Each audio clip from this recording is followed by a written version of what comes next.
Good morning everyone.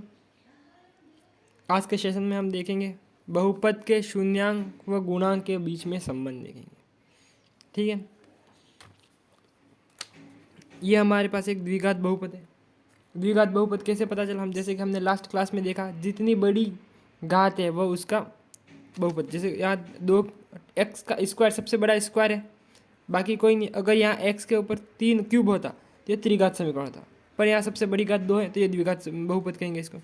ठीक है, और ये द्विघात बहुपद का ये फॉर्मेट है a x square plus b x plus c. ये आपको याद रखना है। ठीक है, ये a x square plus b x plus c, ये द्विघात बहुपद का फॉर्मेट है। इंपॉर्टेंट है, आप इसको याद रखें। सारे क्वेश्चन इसी से सॉल्व होंगे।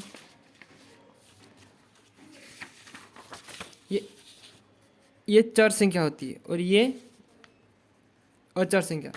जैसे आप देख सकते हैं, जैसे ये एक द्विघात बहुपद है, ये भी एक द्विघात बहुपद है। ये एक्स स्क्वायर से एक्स स्क्वायर, या बी की जगह 3 है और सी की जगह 5 है। ठीक है गाइस, आशा करते हैं आपको समझ में आ गया होगा।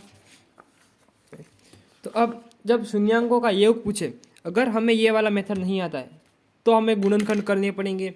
उसके बाद उन जो दो शून्यांक आएंगे उनको जोड़ना पड़ेगा। उसके बाद हम शून्यांकों का योग या शून्यांकों का गुणा कर सकेंगे। इस मेथड से हम सीधा एक लाइन में आंसर निकाल देंगे। ठीक है, देखो शून्यांकों का योग कैसे ज्ञात करते हैं? एक्स का गुणांक, एक्स का ये एक्स का गुणांक बटा एक्स स्क्वायर का गुणांक, ये एक्स स्क्वायर गुणांक। अगर एक्स स्क्वायर के आगे कुछ नहीं है तो 1 है, और अगर दिया हुआ है तो उसको रखेंगे हम। ठीक है, और ये इम्पोर्ट माइनस लगाना नहीं भूलेंगे हम। ठीक है, और शून्यांकों का गुणा कैसे करिए? अचर बहुपद, जो अचर पद है, अचर पद अपन एक्स स्क्वायर का गुणा। याद रखना, दोनों के नीचे तो बट्टे में तो एक्स स्क्वायर का गुणांक ही आएगा, और योग कर रहे हैं तो एक्स का गुणांक ऊपर आ जाएगा, और गुणा कर रहे हैं तो अचर बहुपद आ जाएगा। ठीक है,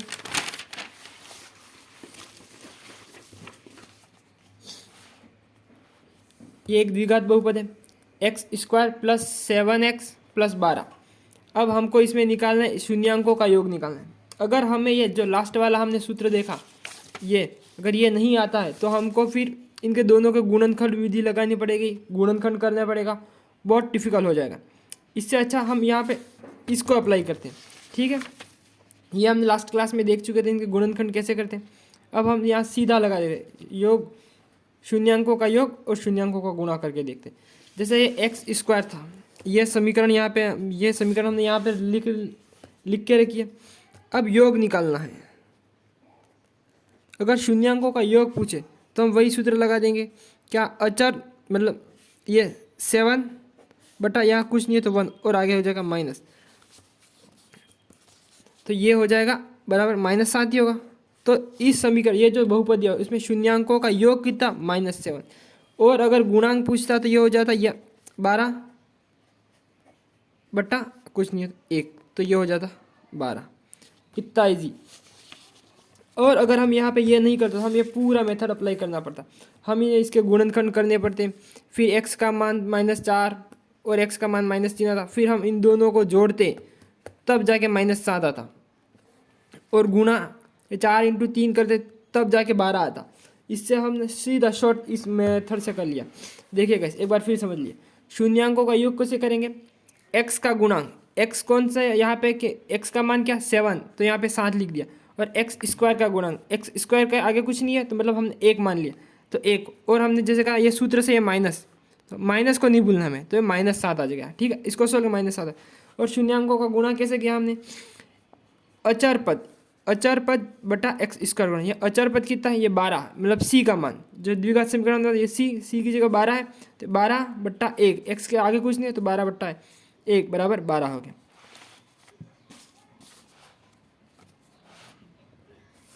आगे हम देखते हैं क्वेश्चन नंबर 2। आपको ये मतलब अल्फा प्लस बीटा देख के घबराना नहीं है, हम आपको समझा देंगे ये क्या है। ये जैसे ये क्वेश्चन देख लेते हम, द्विघात बहुपद x square plus 3x plus 5 के शून्यांक अल्फा और बीटा है तो ज्ञात करो। यहाँ मतलब शून्यांक कह रहा है कि इसके बराबर क्या रखें हम x की जगह, कि यह समीकरण संतुलित है, मतलब बराबर 0 आ जाए। ठीक है, हम यहाँ पे यही अप्लाई करेंगे, यह सूत्र शून्यांकों का योग वाला।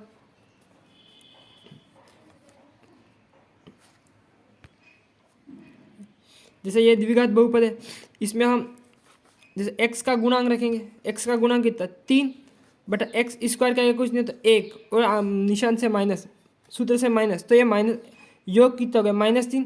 वैसे गुणांक कितना होगा, इसके आगे कुछ नहीं है तो 5 बट्टा 1 ही होगा, तो अल्फा इंटू बीटा कितना हो जाएगा 5 हो जाएगा।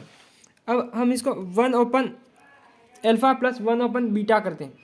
देखिए इसको हम समझा दें, इसको क्या किया और कैसे किया। यह है 1 अल्फा प्लस 1 बीटा, हम इसको यहाँ नीचे सोल्व करते हैं, ठीक है। तो इसका क्रॉस गुना किया तो ये हो जाएगा बीटा प्लस अल्फा और ये हो जाएगा बीटा प्लस अल्फा। हमने इसको ऐसे गुना किया, ठीक है, क्रॉस गुना किया। क्या मैं इसको अल्फा प्लस बीटा नहीं लिख सकता क्या, ये अल्फा बीटा, और हमें अल्फा और बीटा का मान तो हमें पहले ही प्राप्त हो गया था यहाँ से। ये अल्फा प्लस बीटा का मान -3 और अल्फा बीटा का मान 5, तो हम इसको सूत्र में रख देंगे। इस प्रकार हम इस समीकरण को सॉल्व कर लेंगे, ठीक है। तो अल्फा प्लस बीटा का मान क्या था -3 और अल्फा इंटू बीटा का मान क्या था 5, तो हम इसको सोल्व करके हमारे पास ये आ गया, ठीक है। लास्ट वाले को लिख लेते हैं। जैसे ये फॉर्म देखिए कैसे, इसको समझने से पहले आपको सर्वसमीका याद होनी चाहिए। अगर सर्वसमीका याद नहीं है तो ये थोड़ा मुश्किल हो जाएगा। फिर भी चलो हम देख लेते हैं, बाद में सर्वसमीका भी मैं आपको दिखा दूंगा। Alpha square beta plus beta square alpha, तो आपको ये फॉर्मेट होता है। ये नहीं लग रहा कि ए स्क्वायर प्लस बी का स्क्वायर जैसा नहीं लग रहा कि आपको, और ए प्लस बी को कैसे खोलते हैं, a square plus b square plus 2b, ये हमने यहाँ पे सर्वसमीका लगाई है, ठीक है। ये कहाँ से आया ये मत पूछना, ये सर्वसमीका है, ये याद करनी पड़ती है, ठीक है। तो हम अल्फा प्लस बीटा रख देंगे प्लस अल्फा बीटा, तो ये जो अल्फा प्लस बीटा का मान कितना है 5, और अल्फा इंटू बीटा का मान कितना 5, और अल्फा प्लस बीटा का -3, और इसका गुणा करेंगे तो हो जाएगी 15। इसको ऐसे सोल्व करें, ठीक। से हमारे पास क्वेश्चन है, यदि द्विघात बहुपद x square plus 7x plus 12 के शून्यांक अल्फा और बीटा है तो ज्ञात करिए। ज्ञात क्या करना है, alpha square plus beta square. तो हम इसके शून्यांक ज्ञात कर सकते हैं। शून्यांक ज्ञात करने का सूत्र क्या था, ये जैसे ये एक्स स्क्वायर वाला, तो एक्स स्क्वायर का मान तो कुछ नहीं है तो 1 रख देंगे, तो 7/1, तो और सूत्र से आगे माइनस लिखेंगे तो -7 हो जाएगा। अल्फा प्लस बीटा का -7 हो जाएगा, और गुणांक इसके आगे कुछ नहीं तो 12 का 12 हो जाएगा, ठीक है। ये हम आगे आपके वीडियो में आपको समझा चुके हैं। अब दोनों पक्षों का वर्ग करने पर, वर्ग क्यों कर रहे हैं आप समझिए, इस क्वेश्चन को ध्यान से समझिए, ठीक है। ये अल्फा प्लस बीटा का स्क्वायर बराबर यहाँ क्या है -7,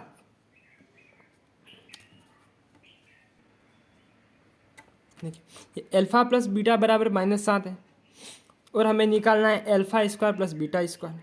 अब alpha square plus beta square के हमारे पास कोई प्लस की तो कोई समीकरण नहीं है। अगर X square minus B square होता तो हम निकाल लेते, पर यहाँ प्लस है, इसलिए देखो इसको कैसे करेंगे ध्यान से देखो। ये अल्फा प्लस बीटा का मान कितना 7, तो अल्फा प्लस बीटा स्क्वायर समीकरण और बराबर 7 है, तो 7 माइनस जो -7 है तो -7 का स्क्वायर दिया, यहाँ स्क्वायर लगा इसलिए यहाँ भी स्क्वायर ले लिया। अब अल्फा प्लस बीटा स्क्वायर को हम मतलब यही समीकरण नहीं लगा सकते क्या, ए प्लस बी का स्क्वायर, तो alpha square plus beta square plus 2 alpha beta बराबर यहाँ भी माइनस, जैसे घात अगर अंडर रूट पे या किसी संख्या माइनस में किसी संख्या और उस पर घात 4 है 2 है तो माइनस हट जाएगा, तो ये 7 का स्क्वायर 49 हो गया। अब यहाँ एक alpha square plus beta square plus जो 2 अल्फा प्लस बीटा था, तो अल्फा और बीटा का मान हमारे पास कितना था 12 था, और यहाँ पे 2 है तो 12 × 2 तो 24 हो गया, तो 24 बराबर 49 हो गया। अब देखिए आप हमारे पास यहाँ अल्फा और बीटा है, ठीक है, तो यहाँ अल्फा और बीटा ही alpha square plus beta square निकालना था, यहाँ alpha square plus beta square हमारे पास आ गया। तो हम क्या करेंगे, इसको रखेंगे alpha square plus beta square, और जो 24 है उसको बराबर के उस तरफ ले जाएंगे। जब ये +24 बराबर के उस तरफ जाएगा तो -24 हो जाएगा, तो यहाँ जाएगा alpha square plus beta square बराबर -24 जो प्लस में था बराबर के इस तरफ आया तो माइनस हो गया, तो 49 - 24 बराबर 25। तो हमारे पास जो ये alpha square plus beta square का आंसर कितना है 25। इस सवाल को ऐसे सॉल्व, जैसे हमारे पास यहाँ एक क्वेश्चन है, यदि अल्फा और बीटा द्विघात बहुपद, ये द्विघात बहुपद दिया हुआ है x square minus x minus 4 के शून्यांक हो तो 1/α प्लस 1/बीटा माइनस एल्फा बीटा का मान ज्ञात करो। अब हमें ये ज्ञात करना है। देखिए आपको याद होगा अभी देखा हमने ये 1/α प्लस 1/बीटा का मान हमने यहाँ निकाला था। ये 1/α प्लस 1/बीटा का मान अंततः क्या आएगा, alpha plus beta upon alpha beta आएगा। देखिए हम यहाँ एक बार फिर अच्छे से समझा देते आपको। ये जैसे ये द्विघात बहुपद था पहले, वैसे अब इसको देख रहे हो, ठीक है, ये द्विघात बहुपद में तो हमें एल्फा योग निकालना है, एल्फा प्लस बीटा निकालना है। तो क्या करेंगे हम, एक्स माइनस यहाँ कुछ नहीं हो तो एक, या इसके आगे भी कुछ नहीं हो तो एक ही होगा और निशान हो जाएगा माइनस का, तो योग कितना होगा -1 और गुणांक कितना होगा, इसके आगे कुछ नहीं है तो -4 का -4, ये गुणांक हो, ये होगा जोड़ योग, ये होगा गुणा, ठीक है। और ये हमने अभी लास्ट वाला देखा था, लास्ट वाला, तो इसमें क्या हम ये मान रखें एल्फा प्लस बीटा का मान कितना होगा -1,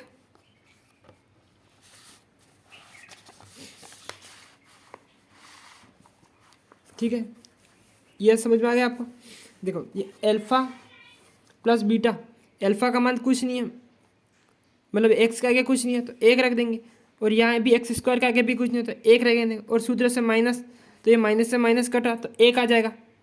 और यहाँ एल्फा प्लस बीटा, यहाँ इसके आगे कुछ नहीं है और ये -4 है तो -4 का -4 हो जाएगा। जब हमने इसको सोल्व किया तो हमारे पास, जब मतलब इतने को सोल्व किया तो ये आ गया, और माइनस एल्फा बीटा से माइनस एल्फा बीटा। अब हम इसको यहाँ सूत्र में रख देते हैं। अब एल्फा प्लस बीटा का मान कितना आया था, एक आया था, तो एल्फा प्लस बीटा का मान यहाँ एक आया था, एक रख दिया। और एल्फा इंटू बीटा का मान कितना आया था, -4, तो इसको हमने -4 रख दिया। अब ये सूत्र माइनस एल्फा बीटा का मान, फिर माइनस से ये -4 रख दिया। अब हम इसको सोल्व करते हैं, इसके आगे कुछ नहीं है तो हम एक मान लेते हैं, ठीक है। अब 1 माइनस 1/4 माइनस का प्लस 4/1, जब हम इसको क्रॉस गुणा करते हैं, देखो इसको 4 × 16 और यह 1 से 1 हो तो एक ही होगा, और ये भी माइनस का होगा, तो -1 + 16, और यहाँ एलसीएम लिया था हमने तो 4 आया,